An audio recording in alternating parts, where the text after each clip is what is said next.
Rules for image formation by concave mirror. तो इसमें मैं देखना कि कॉनकेव मिरर से रूल्स क्या क्या हैं इमेज फॉर्मेशन के लिए।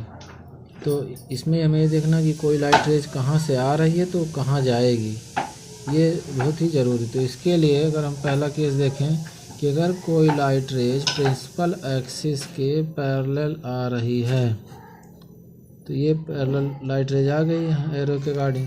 अब ये आफ्टर रिफ्लेक्शन कहाँ से जाएगी, तो इसका एक कंपलसरी है कि आफ्टर रिफ्लेक्शन ये फोकस से होकर के ही निकल जाएगी और कहीं से नहीं जा सकती है। तो अगर क्या हुआ, अगर पैरेलल लाइट रेज आई तो वो कंपलसरी है कि फोकस से ही होके जाएगी।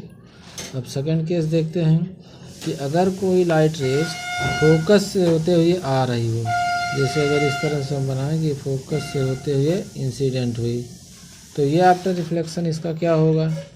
तो आफ्टर रिफ्लेक्शन क्या होगा, ये प्रिंसिपल एक्सिस के पैरेलल हो जाएगी और वापस लौट जाएगी इस तरह से।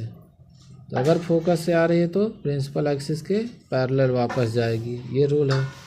उसके बाद अगर कोई light rays centre of curvature से होते हुए आ रही है, इस तरह सेंटर ऑफ कर्वेचर से इंसिडेंट हुई, तो आफ्टर रिफ्लेक्शन इसका भी कंपलसरी है कि ये उसी पाथ को फॉलो करते हुए वापस लौट जाएगी और कहीं अन्य जगह से नहीं जाएगी। सेंटर ऑफ कर्वेचर से आ रही तो उसी पाथ को फॉलो करते हुए वापस लौट जाएगी, इसका ये रूल हो गया।